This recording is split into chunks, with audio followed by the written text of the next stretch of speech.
YouTube. This is Kyle bringing a review of the LEGO 501st Legion Clone Troopers Battle Pack.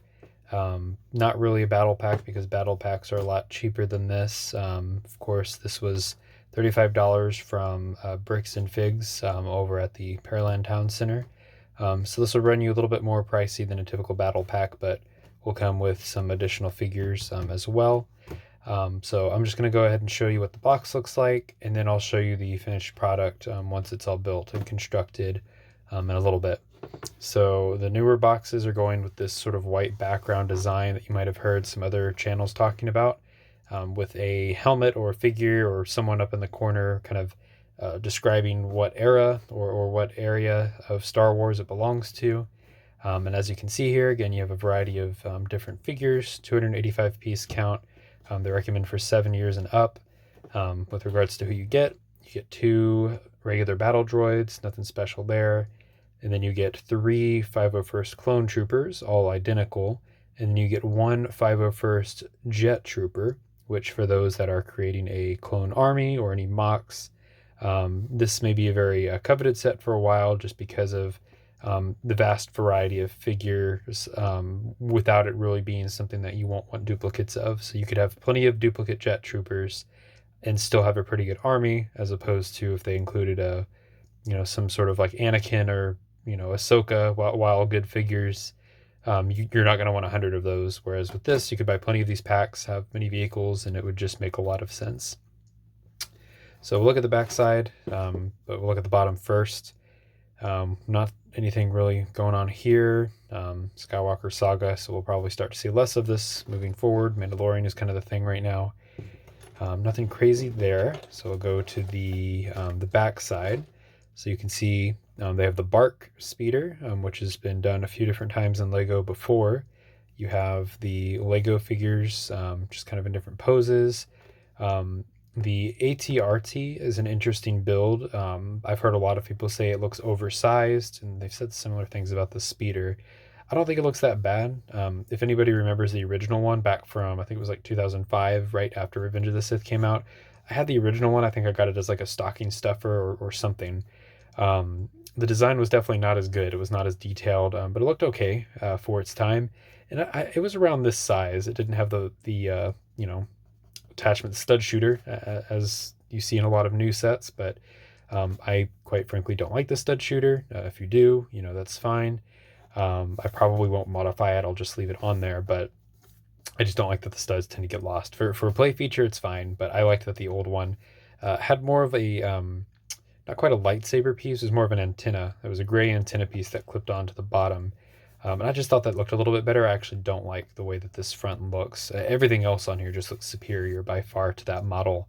But there was a Clone Trooper turbo tank. It was the Juggernaut set that came out that had a very small version of this that was about this tall, actually, that the troopers were scaled more appropriately to.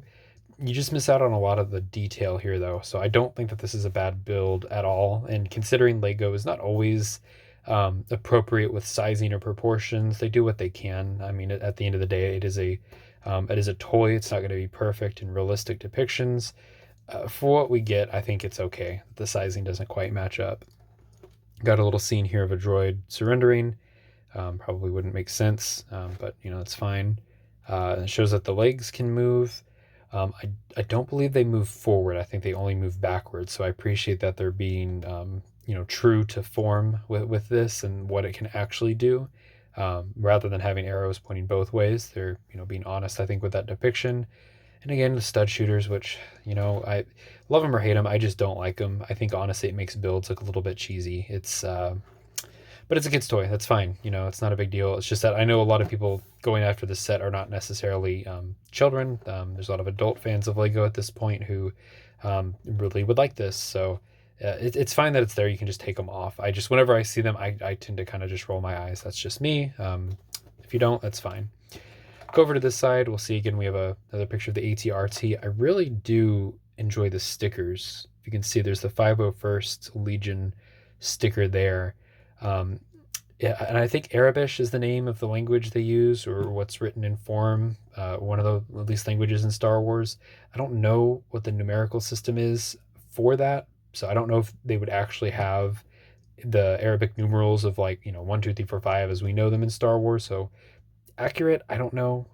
Maybe you can tell me in the comments if it is. I'm not the biggest lore encyclopedia, so just to my knowledge, I think that's okay and appropriate. I don't have any knowledge of it not being appropriate to have it just spelled out with the numbers. In universe, I don't know if it makes sense, but that's fine. You can tell me below.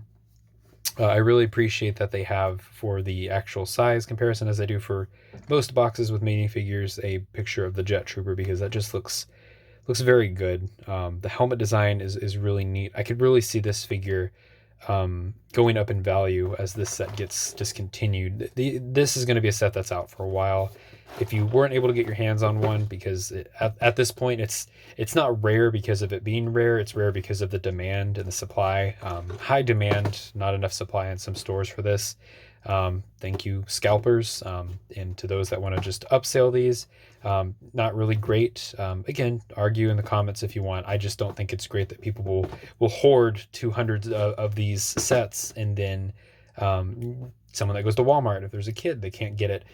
I get, pick up a few. If you're building an army, that's fine. Just consider that when you buy a bunch of these and there's a kid going to Walmart with their parent, maybe it's the only time they can use their birthday money there. I'm not going to go on a personal tangent here, just going to say that I think that's a little bit of a downside for this set. I feel like there's been very high demand because people have been wanting this for a while, but the problem with that is people that want to scalp or hoard the set recognize that too, and they will prey on people that say, hey, I want to get the set. So definitely people have paid more than $35 for the set, guarantee you, and it's because not that they really want to, it's just that they want the set and they can't find it anywhere. Obviously, my brother found 3 of these at the Bricks and Fig store, so if you have one of those nearby, check that out if you can't find any at your local Target or Walmart. I don't have any luck at Target or Walmart typically in finding battle packs when they first come out, but maybe I just need to shop sooner. That could be on me too. Anyways, tell me what you think below. This side, nothing too crazy. Just says no 0 to 3. Don't give it to your kids. You're going to swallow them. Lego.com/apps. I have not messed around with that, so I can't tell you what that really is. I really enjoy the white background. It's not just a basic white. All of this greebling I think is really nice, and I'm trying to zoom in to see if they have the Lego logo on any of those. I don't see it on the studs, which is interesting. Maybe there's a faint one there. I can't really tell. It doesn't appear that you can see Lego spelled on all of them, which makes sense from a design perspective. That would probably be a lot more labor intensive than they'd want for printing. It's kind of a cool little thing there. Battle droid part. All these little hidden things. R2D2's leg even, I believe is what that is. This is just very cool. I think this is a really neat thing because all they have to do is swap this out. It's just smart from a business perspective, but this white background, I've been debating for a while whether or not I want to actually open this box, because part of me really wants to keep one of these. I have this feeling that it's going to go up in value over the years once they discontinue it. It's not going to be discontinued for a while, but I just really enjoy the box. And I know that the set, just by itself, just looking at it, just the figures and all of it, you're getting a pretty good selection of stuff here. I mean, the playability is great, but just the figures, if you're a fan of Captain Rex or any of the 501st figures, just having something to add into any of the other figures you may have, I think is just excellent. So the box quality I think is great. So what I'll do next is I'll probably pause the video here. I might splice it in 2, might put them together. I don't know. You'll find out once you're watching this video. But you'll see the build. I am going to go ahead and open this box because I am excited to build it. So I do want to build this one. And I think Legos are meant to be built. So I'll open it so you can get a look at what the figure selection is like, what the builds are like, and then you can kind of judge for yourself if you want to get a set similar to this, if you want to wait around. But yeah, so that's the box, and I'll see you in a bit for the second part, which is the set unboxed and the items built. All right, so with the building completed, This is our 501st Battlepack, going from left to right. These are the figures and the build from bag 1. We have the Bark Speeder with the 2 generic clone troopers and the 2 generic battle droids, which truly could be a set in its own right. I could totally see that as its own stocking stuffer. If they had just came out with that, I think plenty of people would have accepted that. Um, and the build is big, and we'll get into that in a little bit. And then let me pan over as well to the ATRT. And again, you'll notice the size as a big thing. It doesn't even fit into the whole field of view here without me tilting upwards. This is the ATRT, and just wow, the size is a lot bigger now that I've built it.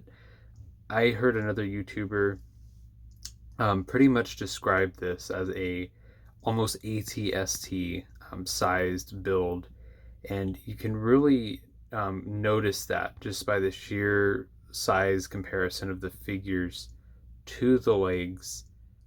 It's impressive, and again, we'll talk about sizing in a bit, but proportions kind of make some people think less about the size, or rather the quality of the builds, or maybe not even quality really, just whether or not they should have been that big. I have no problem with it, but definitely you can tell it's not the size that normally clones of that stature would sit on and ride, a little bit oversized. But we'll go ahead and do a little bit more of a deep dive into these builds, and we'll look at each of them one by one. So before we look at the builds, I wanted to briefly touch on the sticker sheet. As I'd mentioned earlier, this build comes with stickers. There's 10 of them. If you like stickers, this may not be, what do you call it, a problem. If you don't like stickers, this may make you a little less inclined to go out and run and grab the set. Quite a few stickers for that ATRT, if I'm remembering correctly. And I know for a fact with the old Juggernaut, the first clone turbo I think they came with that included a Bark Speeder. That Bark Speeder had printed parts. I will say that this is all sticker based rather than printed. From what I can tell, I don't believe there's any printed pieces except for the control panel on the ATRT. So just be aware, for a small set, this has quite a few stickers. The other thing that I thought was interesting was the size of the booklet for the build is pretty thick. It's impressively thick, actually. The build itself took me about 45 minutes. Now, I'm no Lego purist. I am also not great at building things at high speed and efficiency, so you may take from that what you will. But this is the booklet. 2 bags. We get the same greebling as we got with the other sets. And let me see if I can zoom in on that for you guys a little bit here. Again, you can kind of see the hidden pieces in the background, which I just think is super cool. You could look at this for a while and just keep discovering pieces. Big shout out to whoever it was that designed that. We'll go to the back real quick. This is a win for promotions. It's been the same for years, even since my childhood, before I went through a period of not really buying sets. This is pretty much stylized in the same way that those old sets were too, where there's a promotion for the surveys and all of that good stuff. But that's it for the booklet and the sticker sheet. So we'll go ahead and get into the builds. I'll go ahead and just leave that in the background. I'll leave it in the corner there for us. So let's go ahead and take a look at the Bark Speeder first. The Bark Speeder, as I'd mentioned, is oversized. So if proportions are a problem for you, you may not like this build. And if you're not a stud shooter fan, you're not going to like that these stud shooters are pretty much built in to these little side struts that come off. A clever use of snow ski pieces. I put these on the minifigures just for fun before finishing the build. I just think that's super neat. I've seen Lego use a variety of things. Just recently, actually, with the bonsai tree that came out, there's one YouTuber discussing how they used frogs for some of the leaves. I think that's super cool when you can repurpose parts. And again, from a business standpoint, it's just super smart. If you have snow skis that just work the same as fins on a Bark Speeder, why not use them? I personally just don't like the look as this as much as that one from, I believe it was 2005, 2006, that clone turbo tank I'd mentioned earlier. I've mentioned two different turbo tanks in this video. I'm not talking about the one that comes with the miniature ATRT. The turbo tank that came out first, that had the big clunky wheels, that one came with a bark speeder um, that looked very different from this. Both were bark speeders, and this may be more accurate, but I just liked the printed little fins or struts or whatever you would call them that were on the old one. You could kind of move them around and angle them in this direction, whereas these just kind of go in this direction, which I just don't think is I don't know, like I would think that they're there for like providing draft or something to slow down if you're thinking in universe perspective for practical usage. And they had two fins up here, and they didn't have these silly stud shooters. I love them or hate them. If you hate them, you're going to be like me and just be biased. They're built in this way where if you really wanted to, you could get a 1x2 tile and replace this black piece. And I don't think I'm going to go through the trouble of doing that. I'll leave it as is. I'm just going to probably imagine for myself that there are either spotlights or barrels of guns about to be firing. I hate losing parts, and I feel like you basically have you're asking to lose parts with stud shooters. That's just a personal gripe. Thanks for coming to my TED Talk. These are cool. I love this. Having motion and handles, whether it's a steering wheel or anything like that at a control panel or something, I always think is super cool. This could have benefited from, I don't know if they have just small little one tile bits where they have controls or something on it. Having like a little thing to put like a hologram or something would be cool. Just imagine if people do like Order 66 scenes or something, have like Sidious pop up. You could put I think they had in one of the Star Destroyers a hologram of him you could probably put on there or something. I don't know. For me, I just think it could have been cool to have something there, but then you kind of block the way in which this can flex around. So not a big deal, but I absolutely love this. The controls here are just incredible, but you again can start to see how oversized this is. Compare this seat to the figure. This is one of the clone troopers, and let me show you first. These two clone troopers, they came in bag one along with these two battle droids. So I'll address the figures with their respective builds, but we'll go ahead and put this guy in here. There's no clip from what I can tell to put his gun, which I think is a little bit of a letdown. But you could always just keep it in his hand or put it somewhere else. And looking at it now, the seat's not really that bad. Okay, it's weird. From certain angles, this looks more oversized than it actually is. But if you could imagine, maybe like that scene from Attack of the Clones, Anakin's like hunched over, pushing these throttles down, going through the desert. This guy's going to have a lot of trouble leaning over because he's just not that big. He's not that tall. It's definitely oversized. I mean, just look at that. He's quite small compared to the overall build.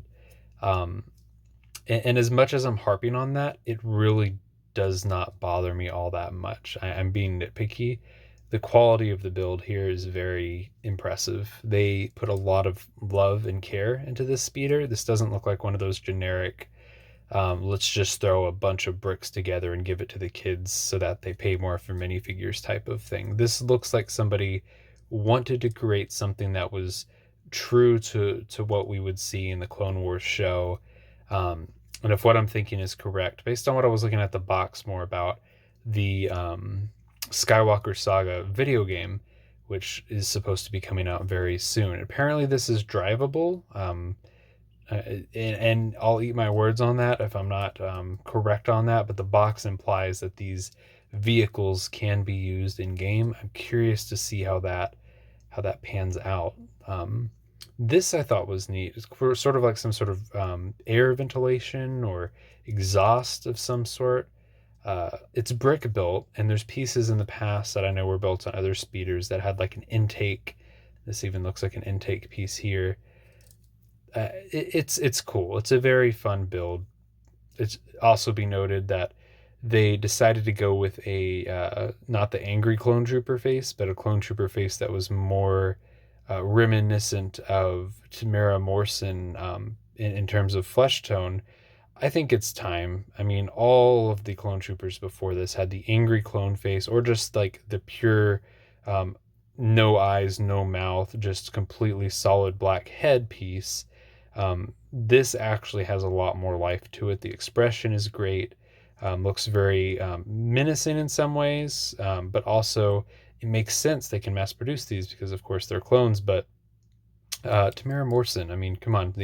If you're gonna get the face of a prominent actor, at least get the skin tone correct. I think this is just a lot more respectful than the generic pale white face that they were using. That didn't really make sense because clone troopers didn't have pale white faces.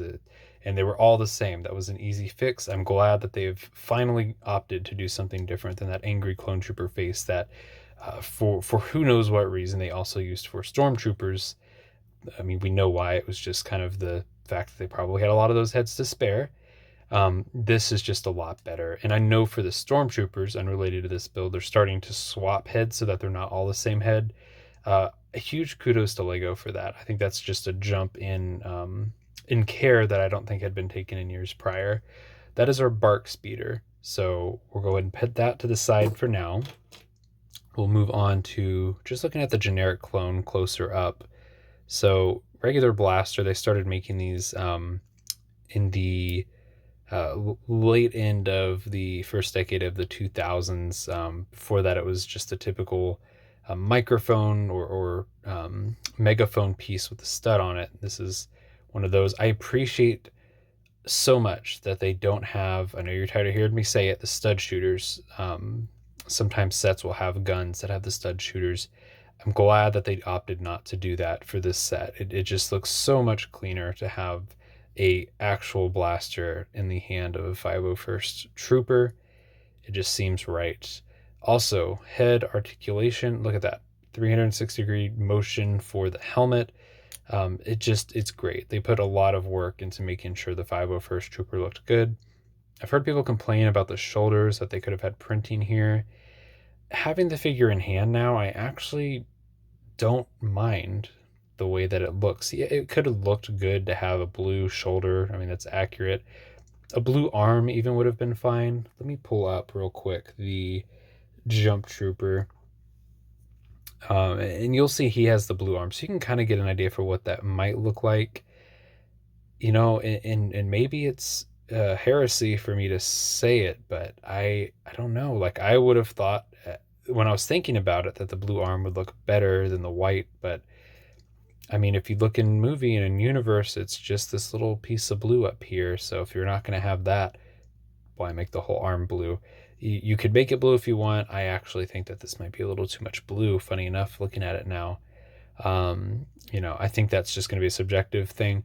If you have Legos and if you're buying multiple quantities of this set for an army, you probably have multiple blue arms you can swap out with these. So it's probably not going to be a problem for individuals building giant armies. If you don't have extra figures with blue arms to swap for, this looks fine. There's no problem with this at all. Could it have had more detail? Sure.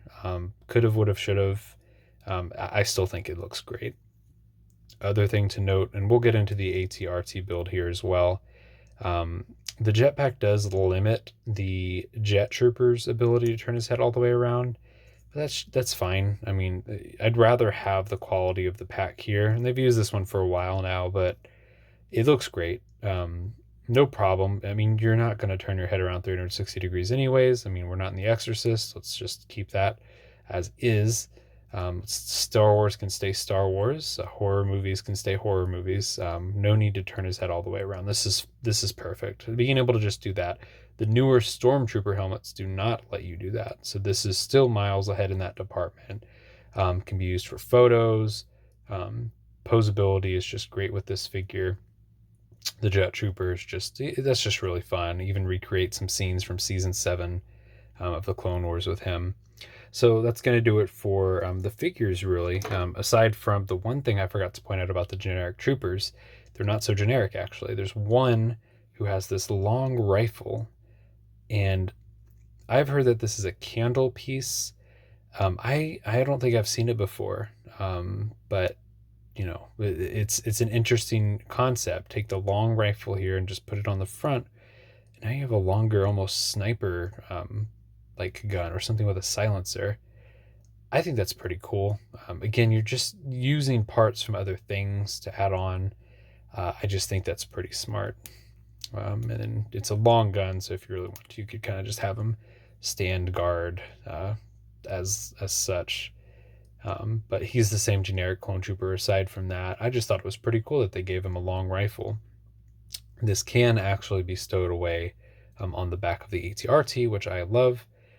So let's go ahead and switch over to getting a closer view at the ATRT.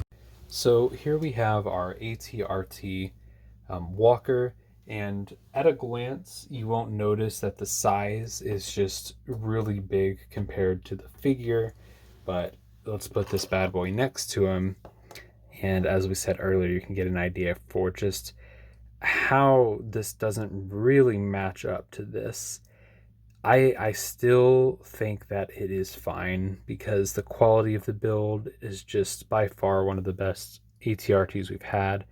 I have not looked at the anniversary or 20th anniversary set with the Kashyyyk troopers. That build may be better in terms of detail, but I'm a fan from more of the older sets from the early 2000s, and that ATRT just, it doesn't even compare. The detail on this is just ridiculous. I love it, but I also can sort of get the meme now of people just saying that if you put a giant cube on top of this, it is practically an ATST. I mean, it is that big compared to the figure. I mean, that micro build of one was just like, you can imagine him sitting like here, basically. This just towers over him. But let's go ahead and take a look at where you can store that gun. I'd mentioned before that there was a spot for the man who I am assuming is the driver. This was in the second bag, which was with the build for the ATRT. So if we take his rifle off like so, we can actually just put it in. You can just kind of hold it by the barrel here onto the back. And you could really do this with any of their weapons, but just so simple, and it's built in. It reminds me so much of kind of what they've done in the past with sets like the Snowspeeder, where they leave a place for you to put your stuff. I'm a big fan of that because sometimes you don't want your troopers holding things. I mean, like I said, with the Bark Speeder, you have no real storage for extra weapons. You could put an extra clip on or something, but and in the back of, to be fair to that speeder, there are these attachments where they have guns preloaded, but I'm pretty sure that's just a part of the build. I don't think that's meant to be taken off. In theory, you could take it off, but it's the fact that this is here and it's just meant to be used, and you have the binoculars you can even take off. Playability with this is just great. Articulation too, I'd mentioned before that I thought you could only go backwards with this, but you can go forwards a little. Kind of clicks down once, you can click the feet down once. At that point, you're kind of, mean mugging the stormtroopers or clone troopers here. Very top heavy doing that, so it's not practical to do that. But this does allow for some cool things. You could kind of pose it in funky fashions, make it tap dance or something. Kind of balances a little bit weird there. But you could have it where it's sort of like running, maybe, even like stepping on someone if you wanted to. Maybe one of the battle droids would be a little bit better. Don't want to do any team killing or betraying there. But pretty good posability with the legs. There is actually some forward movement, so I guess I wouldn't have been upset if that that box arrow had showed two directions. You can get two directions just fine. You do get more posability going backwards though, but nobody's gonna, run like that. I guess you could do that for a mock. It just doesn't look practical. Maybe like that. You just need to hold it up or something. But yeah, just like this, it looks fine, looks great. And even if you want to pose it with one leg like that, very sturdy like this. The fact that it's so sturdy with those two legs in different positions, I think is awesome. Our little clone buddy, who we took the weapon away from, we can seat him right up in the little seat as such. And you're going to get a a feel for just how big, again, this set is compared to him. Now, we do get a control panel here, which I'll zoom in on. So, just a typical control panel. You get handles, too, which I think is great. He's having some trouble sitting. I think it's interesting how more modern sets have opted to do 2 studs for sitting, and I've heard YouTubers say that's a good thing. I preferred when they had 4 for some sets to sit down on. I mean, people say that, oh yeah, well, their pants will get stuck in there. But yeah, you would also lose the figure, or the figure can actually sit and not fall out or be so flimsy. But there we have it. He's in there. We can fold the handles down a little bit there. And he's nice and cozy. Put it back over there, and he's ready to go. We can even have him do a little bit of a pose for the camera there, and that just looks great. I think that is a really good build. We have our Jet Trooper right there. You can get an idea of scale just from this image, but you can also understand why I don't have too much of an issue with it, because he doesn't look bad up here. Even though this thing is massive, in universe, if they had opted to do the ATRT to be bigger, this still would have looked fine to me. Proportions, it's not a huge deal to me. I should mention how much I hate stud shooters, and I'm just kidding. You've heard me say that a million times, but this is actually accurate to, at least from the old school Battlefront game, the way that you could move around the gun while looking in one direction and it would kind of spin a different direction. I appreciate that. That level of detail is nice. To me, it just also feels like they tried to sneak in a stud shooter where it shouldn't have been. It's not the worst thing in the world. And here's the good thing with this part. Because I complain about it so much, if you take the stud off of this one, I don't mind the stud shooter there, actually. I know, crazy, right? You're hearing me say it. But this still looks good, and it's a stud shooter. I think the design of the stud shooter works well for the underbelly turret of this particular ATRT. So there you go, Lego. You made me say it. I actually like one of your stud shooters. You're not going to hear me say it again. So that's going to do it for our ATRT. And we'll go ahead and just put the Bark Speeder, our battle droids up front, which if you wanted to see those, just the same generic ones that we've had for years. The only difference from the ones from the late 90s being some of the coloring that was on some of those earlier models. And they added this piece a while back where you had kind of a twisted arm piece where you could hold guns forward when these new blasters came out, as opposed to the microphone, or what do you call them? I keep forgetting the name. The megaphones, where you had to hold it sideways in their hand, which looked a little awkward. So looks a lot better, but you know, don't fix what's not broken. They've kept that design for years. I would love to see a battle droid updated with posability that's better with the legs. I've seen some people modify. I should say rather, I've seen one person modify one with joints and stuff, which is cool. But there we have it. That is our 501st Clone Trooper battle pack of sorts. We can go ahead and put our guide, our thick guide in the background. And there you have it. That is our battle pack. If you liked the video, please subscribe. Feel free to check out my other content. You'll see that my channel is a lot of lifestyle, blogging / vlogging, politics, all sorts of random stuff, and the occasional review of Lego sets and other type of media. So thanks so much for checking out my channel, and have a good day.